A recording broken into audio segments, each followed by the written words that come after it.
Master Schindler, আপনি এখানে হঠাৎ করে আপনি এখানে চলে এলেন? যদি আমি না আসতাম, না জানি এই মাস্টার জর্জের সাথে তুমি আর কি কি করতে। ইনি মাস্টার জর্জ? কল্লুনের শিষ্য আর ভক্ত, আপনাকে প্রণাম জানাচ্ছি গুরুদেব। আমার প্রণামও গ্রহণ করুন। উঠে পড়ো সবাই। ড্রাগন মাস্টার শিন্ডলার, যদি আমি এই রূপে এখানে তোমার কাছে না আসতাম, তাহলে কি আমার তোমার সঙ্গে দেখা করা সম্ভব হতো না? আমার এই শিষ্যর তরফ থেকে আপনাকে ক্ষমা চাইছি গুরুদেব। কুনলুনের শিষ্যরা সারা পৃথিবীতে সেবা করে। তুমি যদি তোমার শিষ্যদের সামলাতে না পারো, তাহলে যতদিন আমি এখানে রয়েছি তুমি ড্রাগন মাস্টার থাকবে না। এই পদ তোমার মেয়েকে দিয়ে দাও, আর ততদিন তুমি আমার সঙ্গে থেকে কুনলুনের পরম্পরা শিখবে। আমি খবর নিয়েছি যে পশ্চিমের দেবতাকে শেষবারের মতন এখানে দেখা গিয়েছিল। এই ছবিতে যেটা দেখছেন, এটাই হলো বাই ফ্যামিলির বাড়ি। বাই ফ্যামিলি? আপনি কি তাদের চেনেন? শোনো সুজান, গুরুদেব হলেন পূর্ব সমুদ্রের।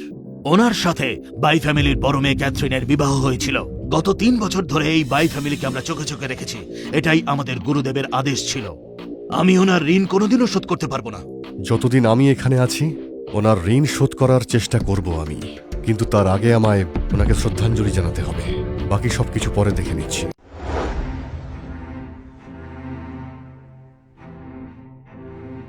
তুমি জর্জ, তাই না? ক্যাথরিন আন্টি, আঙ্কেল, ভাই, ম্যাডি, আমি ফিরে এসেছি। আবার কেন এসেছিস তুই এখানে? আরো কিছু বাকি থেকে গেছে নাকি? হ্যাঁ মা, ক্যাথি, মা ঠিকই বলছেন, এর জন্যই বাবা মারা গেছেন। বলেছো, ও যদি না থাকতো তাহলে আজকে আমার ভাই বেঁচে থাকতো। ও পুরো ভাই ফ্যামিলিকে নষ্ট করে দিয়েছে শুধু একটা থাপ্পড়ের জন্য। কিচ্ছু না, ওকে মেরে এখান থেকে বের করে দাও। চলে যা, চলে যা এখান থেকে। আমি জানি আপনারা বিশ্বাস করবেন না। ঠিক আছে, আমি একটু আগে শিন্ডলারকে বলেছি যে বাই ফ্যামিলির নামে $1 বিলিয়ন ট্রান্সফার করতে। যখন পেয়ে যাবেন তখন আপনারা বিশ্বাস করবেন যে আমি পুরনো কথা ভুলে যাইনি। জর্জ শোনো, ভিতরে টেন্ডার মিটিং হচ্ছে, এখনো সময় আছে, মেনে নাও মিথ্যা বলেছো। যখন এসেই গেছি তখন ভিতরে গিয়ে দেখা যাক। এ ওভাবে মানবে না। যখন নিজে কেউ তার ক্ষমতা দেখাতে চায় তখন এত দেরি করে লাভ নেই। ক্যাথরিন, চলো ভেতরে যাওয়া যাক। শোনো জর্জ, তোমায় কিন্তু শেষবারের জন্য বলছি, তাড়াতাড়ি ওনার কাছে ক্ষমা চাও, নইলে আমিও তোমাকে বাঁচাতে পারবো না। আরে, আমার বোন ঠিকই বলেছে, যেটুকু সম্মান বেঁচে আছে সেটা বাঁচানোর এটাই শেষ সুযোগ। এই এত হাসছিস কেন? কারণ আমি সত্যি বলছি সেই জন্যে। আর তুমি বলছো ক্ষমা চাইতে, আর আমি কেনই বা ক্ষমা চাইবো? আর যদি আমি এটা বলি যে যে চেয়ারটা স্টেজে রাখা আছে সেটা আমার জন্য, আর আমি সেটাই বসতে যাচ্ছি, আর আমি এটা দেখতে চাই যে তোমরা কি করতে পারো। মনে হচ্ছে ও এইভাবে মানবে না। কেউ আছে? আমি শেষবারের জন্য বলছি, তাড়াতাড়ি ক্ষমা চেয়ে চলে যাও এখান থেকে। আমি ভাববো কোনো কিছুই হয়নি।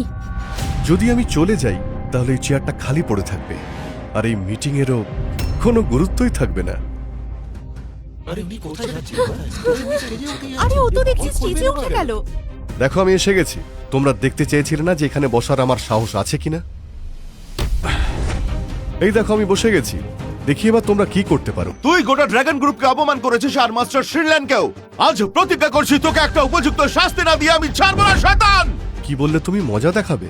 আর তাও তুমি? এটা আবার কি মজা? এই চেয়ারে তোমায় বসা মানায় না। এই চেয়ার যাও ফ্যামিলির। আর জু ফ্যামিলিও। আর আজ পূর্ব সমুদ্রের এই 4 মহান ফ্যামিলি তোমাকে বাইরে ফেলে দেবে। জর্জ, এবার বল, এই চেয়ার আমাদের জন্য না তোর জন্য? একদমই না। মিস সুজান এক্ষুনি চলে এলো বলে। ও আসলেই আমি যদি তোমাকে ওর সামনে ক্ষমা না চাওয়াই, তাহলে আমার নামও পল নয়। বুঝতে পারলে আমার কথা? আচ্ছা ঠিক আছে, তাহলে অপেক্ষা করেই দেখা যাক। দেখি সুজান আসার পরে কে ক্ষমা চায়। আমি চাই নাকি তুমি? তোমাকে তো মিস সুজান আসছেন।